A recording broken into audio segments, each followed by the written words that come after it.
네, 오늘 말씀의 제목은 믿고 가더니라는 제목으로 하나님의 말씀을 나누겠습니다. 우리 옆에 있는 성도님들과 우리 한번 인사하실까요? 사랑하고 축복합니다.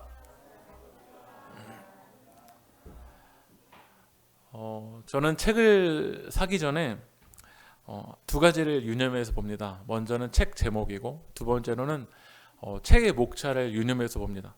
책을 산 뒤에도 책을 읽을 때 제일 집중해서 보는 게 책의 목차입니다. 또 중간에 책을 읽다가 좀 방향을 잃을 것 같거나 책이 어려워지면 저는 다 어디로 돌아가냐면 다시 목차를 봅니다. 목차를 보면서 책이 왜 쓰여졌을까? 누구를 위해서 써였을까?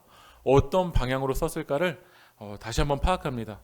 여러분, 요한복음을 우리가 이제 4장까지 봤습니다. 요한복음이 왜 쓰여졌는지를 우리는 제대로 알아야 됩니다. 요한복음은 믿음의 책입니다. 요한복음 4장까지 올 때까지 우리가 로고스 송가도 받고 나다나엘, 세례 요한 이야기, 가나 혼인잔치, 성전 정화 사건, 니고데모, 사마리아 여인까지 봤습니다. 근데 우리가 요한복음 4장까지 오면서 사마리아 여인 이야기 재밌었지, 니고데모 이야기 재밌었지, 이것만 이야기로 끝나는 건 요한복음의 목적이 아닙니다. 요한복음이 여러 가지 이야기들을 통해서 우리에게 말하고 싶은 건 무엇이냐면 요한복음 20장 31절 같이 한번 읽어볼까요? 시작. 오직 이것을 기록함은 너희로 예수께서 하나님의 아들 그리스도이심을 믿게 하려 함이요 또 너희로 믿고 그 이름을 힘입어 생명을 얻게 하려 함이라. 요한복음이 왜 기록된 거죠? 믿게 하기 위해서. 무엇을 믿게 하기 위해서냐면 예수가 하나님의 아들 그리스도이심을 믿게 하기 위해서. 그리고 그것을 믿어서 여러분들이 힘입어서 생명력을 얻게 하기 위해서 요한복음이 기록되었습니다. 그럼 여러분들이 요한복음을 4장까지 잘 읽었다라면 여러분들의 믿음이 더 굳건해지고 예수님이 하나님의 아들이시구나, 예수님이 그리스도이시구나, 예수님 메시아시구나 라고 믿음으로 더욱더 고백해야 될 줄 믿습니다. 근데 많은 사람들의 믿음을 예수가 하나님의 아들 그리스도이심을 믿는 게 아니라 그냥 나의 주관적인 인식으로 생각하는 사람들이 많아요. 여러분, 주관적인 인식은요 달라집니다. 어떤 문화권에서 배웠냐, 어떤 교육을 배웠냐, 상황과 환경 속에서 그 주관적인 인식은 다 달라요. 경상도의 그 문화권을 가지고 있는 사람과 전라도의 문화권을 가지고 있는 사람은요 주관적인 인식이 같을 수가 없습니다. 어떤 분은 믿음을 감정이라고 생각해요. 막 뜨거워지면 막 믿음이 좋아진다라고 생각을 해요. 근데 여러분, 그 감정 믿을 수 있습니까? 여러분의 감정 정말 믿을 수 있습니까? 그 뜨거워지는 감정은요 여기에 드럼만 갖다 놔도 뜨거워질 수 있어요. 왜냐면 그 드럼의 비트가 쪼개거든요. 원래 심장 박동수를 더 쪼개는 거예요. 탁탁탁탁탁탁탁. 그러면 그 드럼 소리만 들었더라도 여러분의 감정 뜨거워질 수 있어요. 그 감정 믿을 수 있냐는 거예요. 드럼 한 번만 보더라도 감정 뜨거워지잖아요. 우리가 믿어야 되는 건 감정이 아니라 주관적 인식이 아니라 예수가 하나님의 아들 그리스도이심을 믿어야 됩니다. 그런데 우리가 이 믿음 가운데로 나아가는 장애물들이 있어요. 오늘 그 장애물이 요한복음 4장 43절 44절 같이 한번 읽어보겠습니다. 시작. 이틀이 지남에 예수께서 거기를 떠나 갈릴리로 가시며 친히 증언하시기를 선지자가 고향에서는 높임을 받지 못한다 하시고. 그러니까 예수님께서 예루살렘을 떠나서 지난주 요한복음 4장 말씀에 어디를 지나셨죠? 사마리아. 그래서 사마리아를 지나서 위로 가면 어디죠? 갈릴리로 이제 가십니다. 그러니까 예수님께서 예루살렘, 사마리아, 그 다음에 이제 갈릴리로 가시는 거예요. 근데 예수님께서 갈릴리로 가시면서 말씀하시는 거예요. 뭐라고 하죠? 선지자가 고향에서는 높임을 받지 못한다라는 거예요. 왜 선지자가 고향에서 높임을 받지 못할까요? 고향에서는 이 선지자를 너무 잘한다고 생각하는 거예요. 어떻게 태어났는지, 어떤 생활을 했는지 익숙한 거죠. 그러니까 익숙한 곳에서일수록 선지자의 그 말씀이 더 높임을 받지 못하는 거야. 예를 들면 병수 선생님이 저에게 고등학교 때부터 왔거든요. 고등학교 때는 예원이랑 예은이가 막 오빠 했어요. 근데 대학교 가니까 이제 병수 선생님이라고 부르래요. 애들이 그게 잘 안 되는 거예요. 그러니까 이제 아직까지도 막 오빠해서 그 권위가 막 서지 않으려고 할 때가 참 많아요. 왜냐하면 여기 본교회부터 이제 신학생이 되어 갔기 때문이죠. 우리가 예수님 앞에 나아갈 때 장애물이 무엇이냐면 익숙하기 때문에 그렇습니다. 고향에서는 다 안다고 생각하는 거예요. 목수, 어렸을 때 그 요셉의 아버지 어머니 내가 다 알아. 그 가정 내가 다 알고 있어. 그러니까 우리가 믿음 안에 더 나아가는데 장애물이 익숙함이에요. 생텍쥐베리가 어린 왕자에서 뭐라고 했냐면 익숙함에서 속아서 소중함을 잃지 말라고 얘기했어요. 그러니까 많은 사람들이 익숙함에 속아서 소중함을 잃어버리는 거예요. 생텍쥐베리의 이 어린 왕자의 첫 번째 그 챕터에서 보면요, 그림이 나와요. 이 주인공이 이 그림을 그려서 어른들에게 물어보는 거야. 무섭지 않으세요? 무섭지 않으세요? 근데 어른들이 뭐라고 대답하냐면 이 모자가 도대체 뭐가 무서워? 그런데 이 어린 왕자는 이 그림 어떻게 그린 줄 아세요? 한번 그림 보여주시면 이 안에 이 보아뱀이 뭘 먹은 거죠? 코끼리를 먹은 그림이었다라는 거예요. 근데 책에서 뭐라고 말하냐면 어른들은 꼭 설명을 해줘야만 된다라는 거예요. 어른들은 너무 익숙해져 있는 거죠. 그러니까 익숙해져서 그 소중함을 잃어버리지 않는다라는, 소중함을 잃어버린다라는 거죠. 오늘도 우리가 하나님 앞에 나와서 신앙생활하면서 불편하게 원조하세요.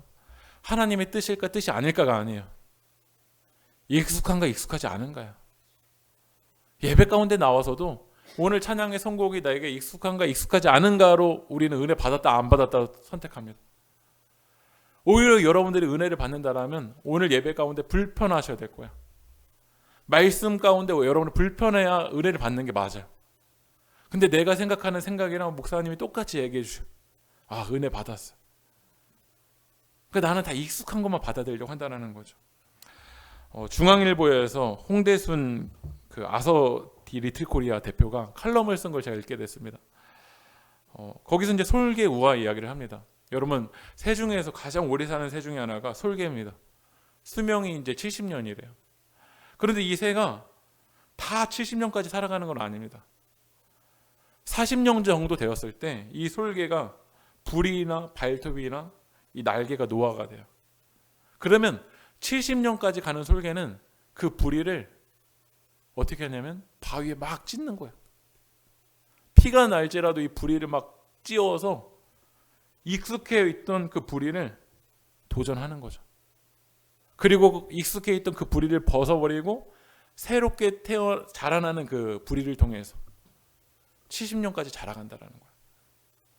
여러분 신앙생활 지금까지 여러분 익숙하게 해온 것들이 있을 거예요. 근데 여러분들이 신앙이 더 깊이 있기 위해서는, 믿음 안에 더 나아가기 위해서는 익숙함에 도전하셔야 돼요. 여러분 코닥 카메라 아실 거예요. 이 칼럼에서 이 코닥 카메라 이야기 하더라고요. 아마 어렸을 때 다 집마다 코닥 카메라 하나씩 있으셨잖아요. 지금 코닥 카메라 있는 집 있으신가요? 네, 저기 한승범 집사님은 갖고 계세요.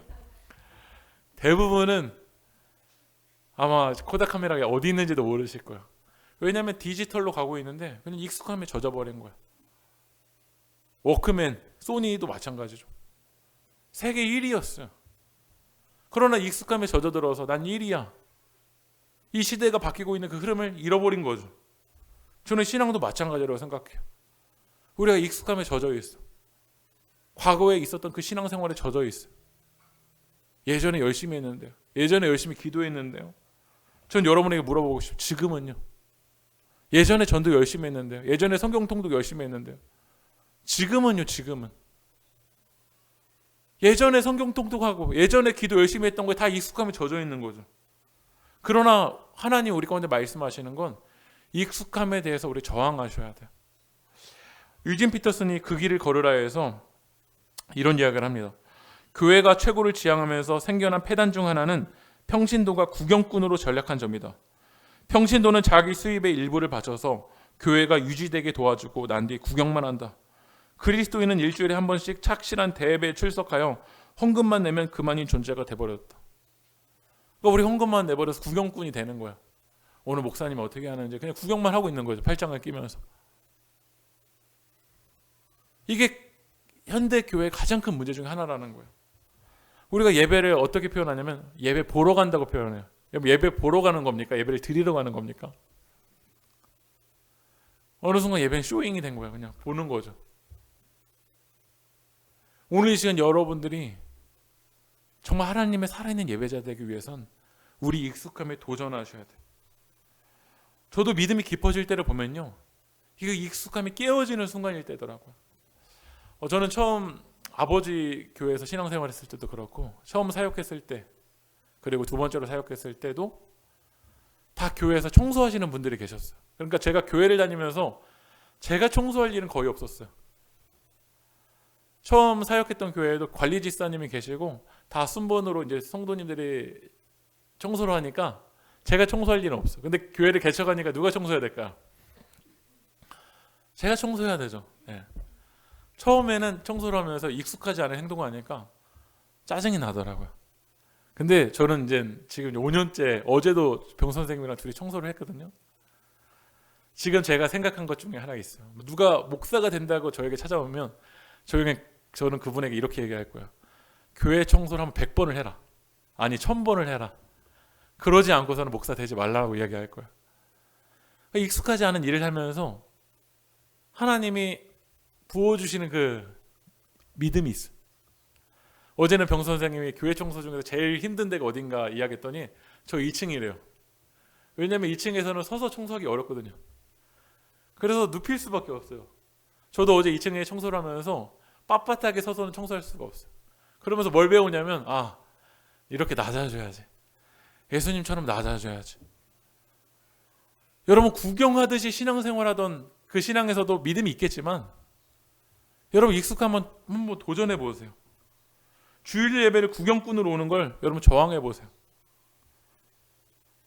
우리 코로나 기간에 한 분 한 분 성도님들이 계시고 코로나 기간에 다 열 체크를 해야 돼요. 근데 안내위원이 딱히 없잖아요. 근데 여러분 마음 가운데 내가 한번 안내해 보고 싶다. 그러면 내가 구경꾼으로 있는 예배자를 한번 저항해 보는 거예요. 나도 한번 주중에 교회 와서 한번 청소해 보고 싶다. 구경꾼으로 오는 예배자가 아니라 한번 저항해 보시는 거예요.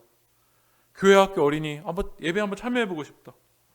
난 원래 주일만 오는데 금요 기도에 와서 한번 정말 깊이 있게 기도해 보고 싶다. 근데 그 익숙함을 깨버리면요 하나님의 놀라운 선물들이 있어요. 저는 말씀을 준비하면서 제가 이렇게 설교 문장을 적어봤어요.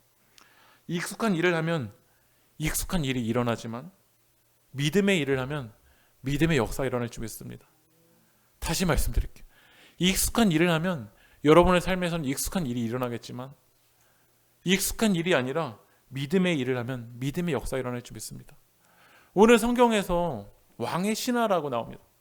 왕의 신하라는 그 단어만 보더라도 벌써 삶의 세팅이 완전 익숙해져 있는 삶이에요.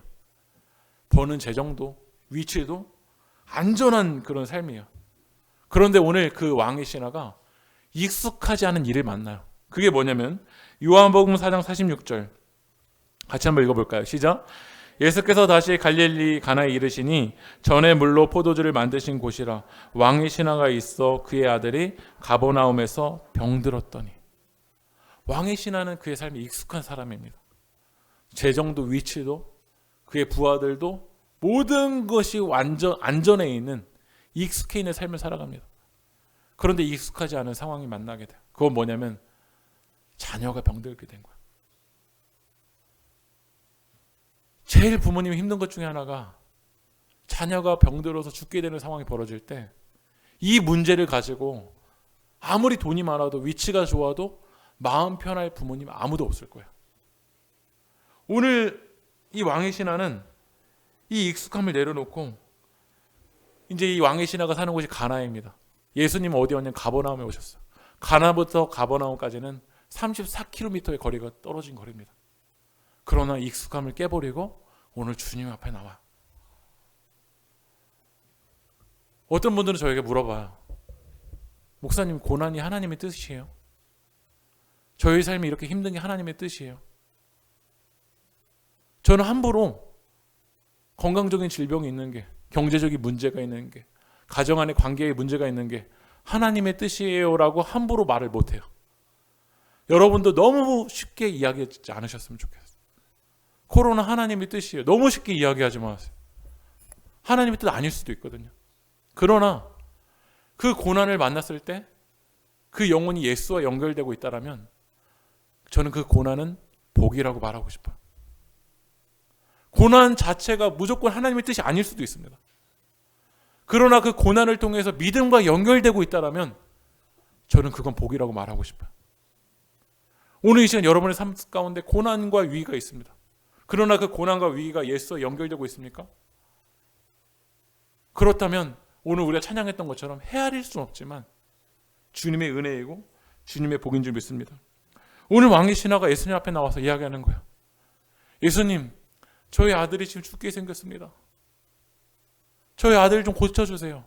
근데 예수님이 그 왕의 신하에게 뭐라고 이야기하냐면 요한복음 4장 48절 읽어보겠습니다. 읽어볼까요? 시작. 너희는 표적과 기사를 보지 못하면 도무지 믿지 아니하리라. 간절함을 가지고 문제를 가지고 예수님 앞에 나왔는데 예수님 다른 이야기 하세요.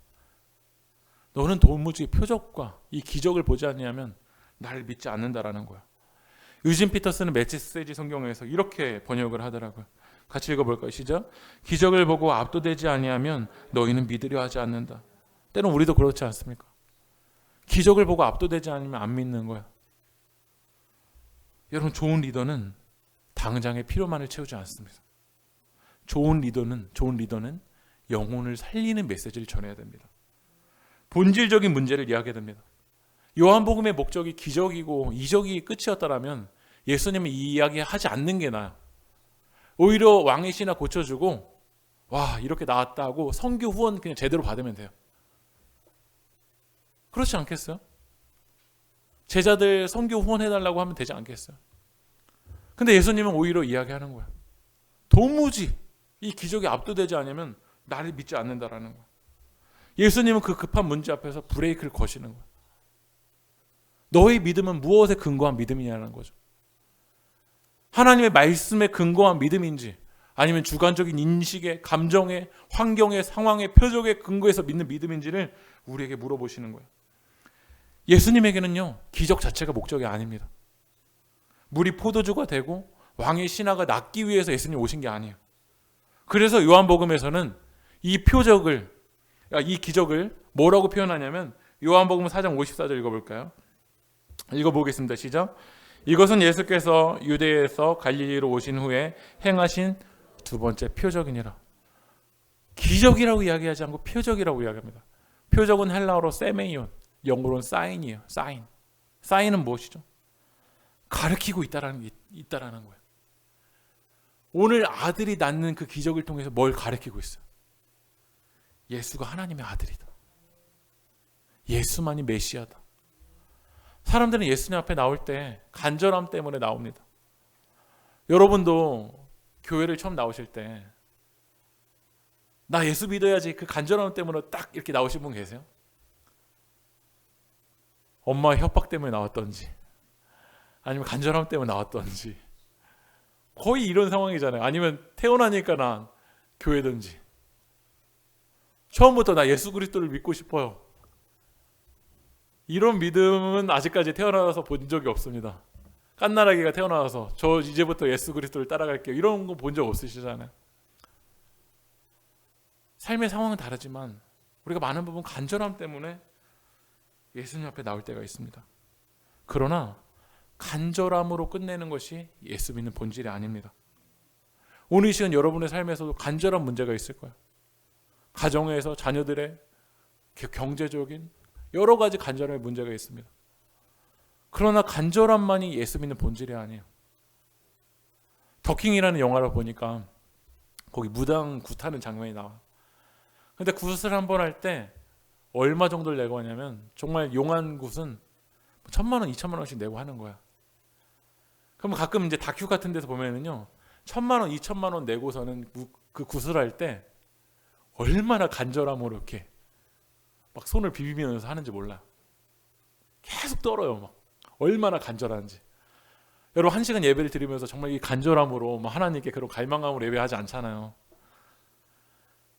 간절함만 따지면 1,000만 원, 2,000만 원 내는 그 무당이 훨씬 간절할 거예요.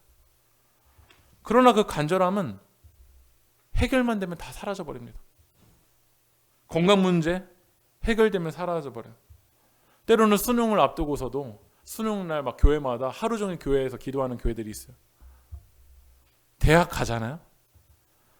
좋은 대학 가면 열심히 더 믿음 생활할 것 같죠. 아니요. 더 바쁘다고 더 분주하다는 핑계를 대고 기도의 자리에선 볼 수가 없어요. 여러분에 물어볼게요. 여러분, 기복. 우리가 한국교회 이야기하면서 기복 이야기를 하잖아요. 기적이 일어나는지 기복 이야기를 하잖아요. 기복 나쁠까요, 좋을까요? 여러분, 기복 나쁠까요, 좋을까요? 저도 여러분들이 기도 제목에 주시면 여기 강단 앞에다가 매일 이렇게 보면서 계속 기도합니다. 이제 한 달 정도 기도하면 여러분들의 기도의 제목들 거의 외우게 되는 것 같아요. 전 여러분들의 가정을 위해서 기도 제목들 다 기도합니다. 근데 문제는 뭐냐면 기복주의가 문제인 거예요. 예수 믿는 게 그 기복으로만 다 프레임을 만들어 놓는 거예요. 기복이 목적이 되면 예수님은 그때부터 목적이 아닙니다. 예수님은 수단인 거예요. 여러분, 예수님, 여러분들이 받아야 되는 그 기복이 목적이 되어 있는 거예요. 그러나 예수님은 여러분에게 수단 되기 위해서 오지 않으셨습니다. 목적 되기 위해 오셨습니다. 그래서 요한복음은 표적이라는 단어를 통해서 우리가 무엇을 바라봐야 되는지 이야기하시는 거예요. 요한복음 4장 50절 같이 한번 읽어볼까요? 시작. 예수께서 이르시되 가라, 네 아들이 살아있다 하시니 그 사람이 예수께서 하신 말씀을 믿고 가더니. 우리 예수님이 어떤 일들을 보여주지 않으세요. 요한복음에서 첫 번째 표적은 어떤 표적이죠? 물이 포도주가 된 표적입니다. 그런데 그 물이 포도주가 된 표적은 예수님께서 보여주세요. 그러나 그 믿음이 두 번째 표적을 갈 때는요, 보여주신 게 아니에요. 말씀만 하세요. 그러나 오늘 왕의 신하가 뭘 믿었죠? 말씀을 믿고 갔습니다. 누구의 말씀? 예수님의 말씀을 믿고 간 거야. 그 전에 왕의 신하는 뭐밖에 없었냐면 절실함밖에 없었어요. 그러나 예수 그리스도를 만나고 이 절실함이 뭐로 바뀌었냐면 예수님의 말씀을 믿는 믿음으로 바뀐 거야. 건강한 믿음은 무엇이냐면 말씀에 근거한 믿음입니다. 그러나 많은 사람들이 믿음 이야기하는데 예수님의 말씀에 근거한 믿음이 아니라 상황과 환경과 그냥 기적에만 근거한 믿음인 거야. 그런 믿음은 마태복음 7장 27절 읽어볼게요. 시작. 비가 내리고 창수가 나고 바람이 불어 그 집에 부딪히며 무너져 그 무너짐이 심하니라. 바람 나고 불 나고 그럼 다 무너져 버려요. 한국 교회가 막 분위기 좋을 때는요, 그 분위기에 이끌려서 막 믿음이 좋은 줄 알았어요. 그러나 예수 그리스도의 말씀에 근거하지 않은 믿음은 떠나가는 거예요. 제가 이번 코로나가 터지면서 정말 회개한 게 있어요. 처음에 저희 교회에서 이제 아이들부터 이제 전도돼서 시작됐습니다. 예은이, 준우, 주홍이 이렇게 아이들부터 전도돼서 시작됐어요. 근데 이제 지난 주에 갑자기 이제 선이 이렇게 끊어지면서 아이들 유튜브 예배를 할 수 없는 상황이 벌어진 거예요. 그러면 이제 저는 아이들이 막 연락이 올 줄 알았어요. 목사님 유튜브 안 나와요. 아무도 연락이 안 오는 거예요. 저는 온라인으로 아이들이 예배를 드리고 있는 줄 알았는데 온라인으로 한 7개월쯤 이제 드리게 되다 보니까 안 드리고 있었더라고요. 제가 생각했어요. 과연 아이들과의 나와의 끈은 무엇이었을까? 처음에는 교회 오면 맛있는 간식 주고 떡볶이 해주고 막 아이들에게 선물 준다고 해서 왔어요. 근데 그게 초등학교 2학년, 3학년 때까지 먹히더니요, 4학년 때 가서는 안 먹히더라고요. 근데 제가 아이들을 초등학교 2학년 때부터 봤어요. 아이들에게 제가 잘해줄 때 너무 잘해주지만 무서울 때 엄청 무서워. 애들 저 때문에 한 번씩은 다 물어봤어요. 근데 그게 초등학교 5학년 때까지 그 카리스마가 통하는데 6학년 때부터는 제가 막 괜찮아? 제가 아이들의 눈치를 봐요. 아이들에게 카톡 보내잖아요. 답장 안 합니다. 한 4번, 5번 보내면 예은아 답장 안 와요. 그 다음에 또 예은아 안 와요. 한 5번째 보내면 그때서야 한 번 옵니다. 왜요? 그러니까 아이들과의 그 연결선이 카리스마로도요 어느 정도까지더라고요. 그러니까 바람 나고 막 물 나고 이런 코로나라는 상황이 벌어지면 그냥 무너지는 것이 다른 거에 근거했던 거더라고요. 그러나 무엇은 무너지지 않냐면 마태복음 7장 25절 같이 한번 읽어볼까요? 시작. 비가 내리고 창수가 나고 바람이 불어 그 집에 부딪히되 무너지지 아니하나니 이는 주추를 반석 위에 놓은 까닭이요. 비가 내려도 바람이 불어도 무너지지 않는 교회가 있더라고요. 비가 내리고 바람이 불어도 무너지지 않는 믿음의 사람들이 있더라고요. 그 사람들은 믿음을 어디에 세워놨냐면 반석 위에. 그러나 모래 위에 세워놓은 건 겉으로 볼 때 화려합니다. 그러나 조금만 고난 오면 다 도망가요. 예수님이 오늘 이 시간 그걸 점검하시는 거야. 너는 무엇에 근거해서 나아가니? 건강한 믿음은 보고 나아가는 것이 아니라 믿고 나아가는 겁니다. 다시 말씀드리면 말씀을 믿고 나아가는 거예요. 여러분, 이스라엘 백성들이 애굽에서 나와서 가나안 땅으로 출애굽을 합니다. 처음 출애굽을 할 땐 그들의 믿음이 낮은 수준이었어요. 가나안 혼인잔치 정도의 수준인 거죠. 그때는 어떻게 되냐면 보여줘야 돼요.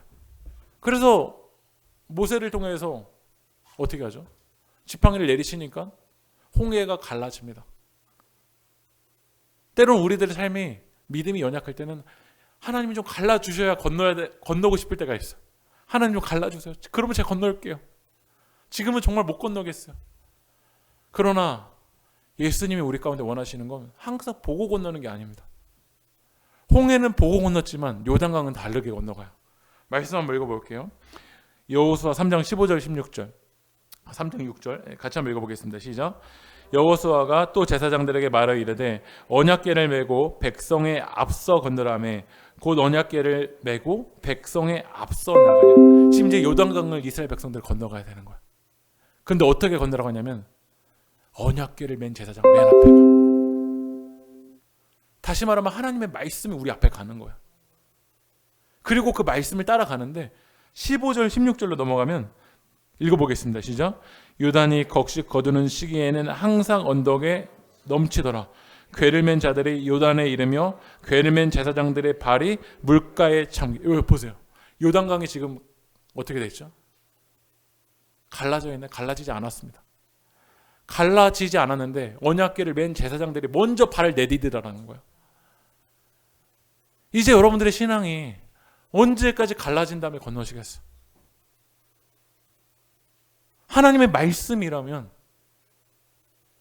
내가 헤아릴 수 없고 이해되지 않더라도 하나님의 말씀을 붙들고 익숙하지 않은 그 요단강을 향해서 발을 내디딜 때 믿음의 역사가 일어날 줄 믿습니다. 예수님은 오늘 왕이시나 이 표적을 통해서 말씀하시는 거예요. 표적과 그 기적의 근거에서 믿는 그 믿음을 예수님 거부하시는 거예요. 오늘 이제 여러분들이 표적과 기적의 근거에서 예수님 보여주세요, 보여주세요, 보여주세요. 그 믿음을 예수님 거부하시는 거예요. 진정한 믿음이란 보고 체험하는 데 세워지는 것이 아니라 예수님의 말씀 위에 세워지는 것입니다. 그래서 나의 주님, 나의 하나님이라는 책에서 믿음에 대해서 이렇게 정의하더라고요. 믿음은 눈의 사건이 아니라 귀의 사건이다. 한번 따라해 볼까요? 믿음은 눈의 사건이 아니라 귀의 사건이다. 여러분, 진정한 믿음은요, 보고 가는 것이 아니라 말씀을 듣고 가는 겁니다. 예수님 부활하셨을 때 도마가 이야기하는 거야. 예수님 보여주세요. 저 만져야 믿을게요. 근데 예수님 뭐라고 말씀하시죠? 보지 않고 믿는 자가 복되도다. 때로는 여러분의 삶에서 홍해가 갈라지는 걸 보고 건넜을 때도 있었을 겁니다. 그러나 지금의 상황은 내 앞에 요단강이 흘러 넘치고 있어요. 요단강이라는 장애물이 내 앞에 있어요. 예수님 어떻게 건너겠어요? 지금 믿음 생활하는 건 갈라져 있지가 않아요. 요단강이라는 장애물이 내 앞에 있는데 주님 어떻게 건너겠어요? 그러나 주님 말씀하세요. 말씀을 앞세우고 믿음으로 발을 내디뎌라.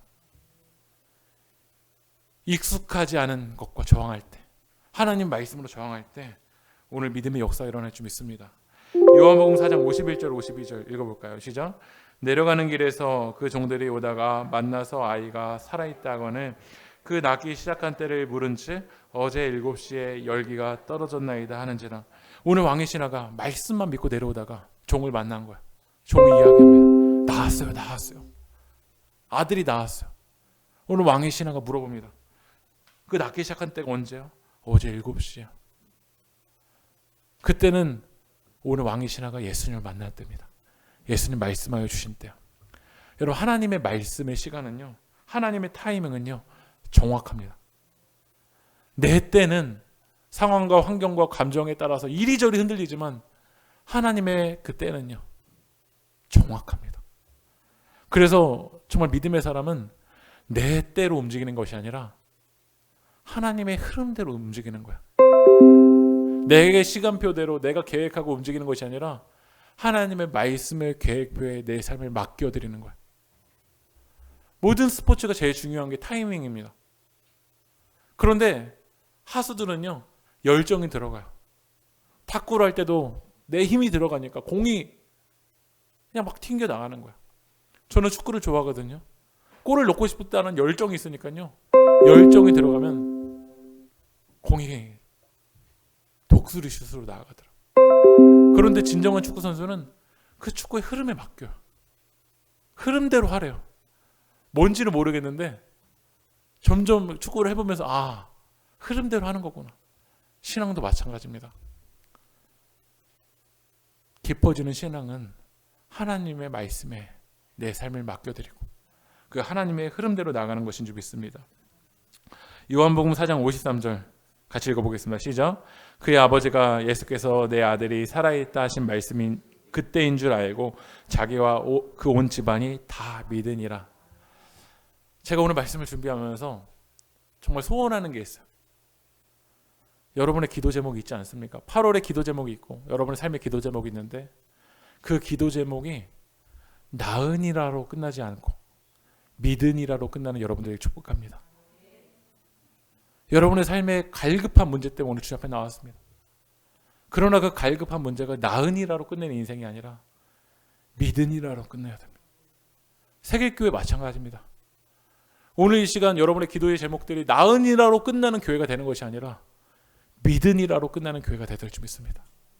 여러분의 인생이 믿으니라로, 여러분의 가정과 여러분의 자녀들의 삶의 터전이 믿으니라로 끝나는 여러분들 되게 축복합니다.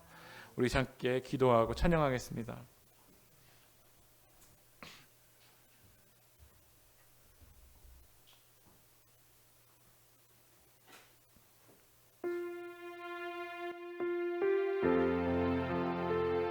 오늘 주신 말씀 붙들고 우리 결단하며 우리 여기에 보이는 우리 하나님께 찬양하며 나아가겠습니다.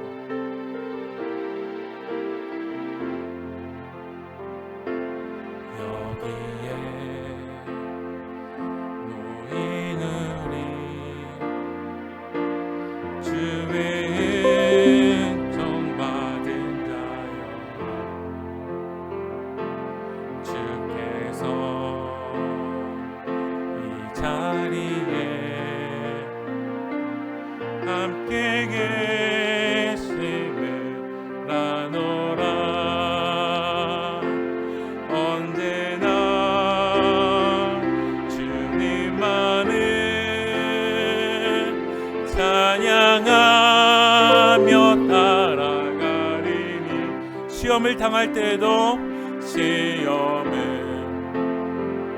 당할 때도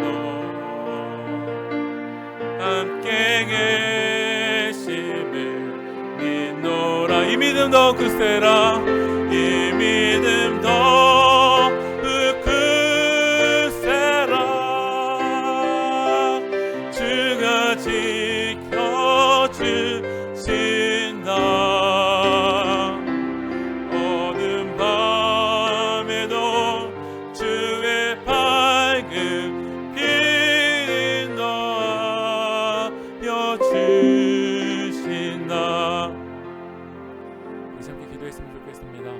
오늘도 이 시간 여러분의 삶에 정말 간절하고 긴급한 문제가 있습니다.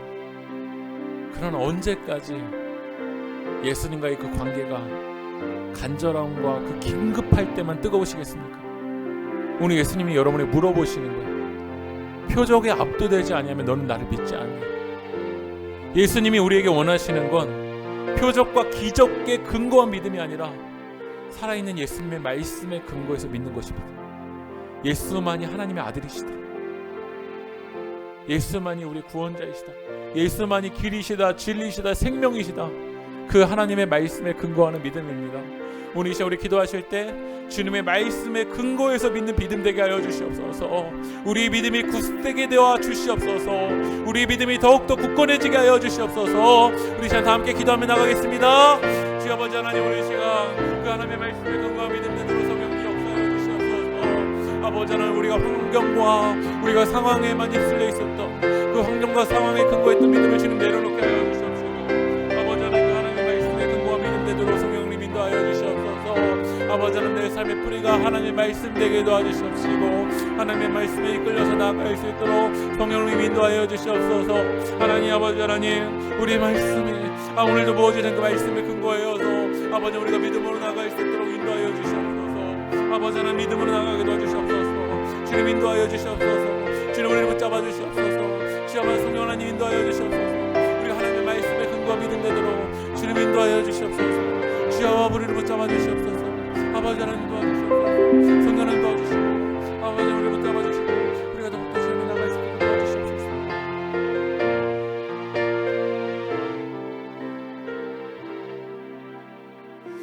우리 한 번 더 마지막으로 기도하실 때 하나님을 떠나 있는 이들을 위해서 우리가 정말 중보했으면 좋겠습니다. 여러분의 마음 가운데 지금 찾아오시는 그분을 위해서 이제 기도했으면 좋겠는데, 아무리 돈을 물려주고 아무리 많은 재산을 물려주고 아무리 많은 학번을 물려줘도 믿음이 없으면 아무 소용이 없습니다. 오늘 이 시간 우리 기도하며 하나님이 내게 주시는 그 영혼들을 위해서 이 시간 기도했으면 좋겠습니다. 하나님, 그에게 믿음이 세워지게 하여 주시옵소서. 믿음이 굳건해지게 하여 주시옵소서. 예수님의 말씀에 근거한 믿음으로 설 수 있도록 하나님 그 영혼들을 주님 붙잡아 주시옵소서.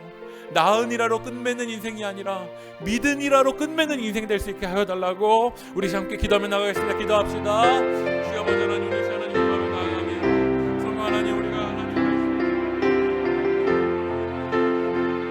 아버지는 우리가 상황과 환경에 근거한 믿음이 아니라 아버지는 말씀에 근거한 믿음 되게 도와주시옵소서. 우리 가정을 위해서 기도합니다. 아버지는 나은이라로 끝맺는 인생이 아니라 믿음이라로 끝맺는 인생이 되게 도와주시옵소서. 우리 이 시간 왕의 신하와 그의 아들과 그의 자녀들과 그 가정이 믿음이라로 끝맺었던 것처럼 아버지 하나님, 우리 지금 기도하고 있는 아버지 우리의 친구들이 있습니다. 아버지는 부모님들이 있습니다. 자녀들이 있습니다. 아버지는 기도하고 있는 믿음의 지체들이 있습니다. 그들이 아버지 하나님 나은이라로 끝맺는 인생이 아니라 믿음이라로 끝맺는 인생 될 수 있도록 성령님 역사하여 주시옵소서. 믿음을 허락하여 주시옵소서. 아버지 하나님, 나은이라로 끝맺는 인생이 아니라 믿음이라로 나아가는 인생 될 수 있도록 성령님 인도하여 주시옵소서. 일으키시고 역사하실 그 주님을 찬양하며 이 모든 말씀 예수님의 이름으로 기도합니다. 다 함께 일어나셔서 파송하겠습니다.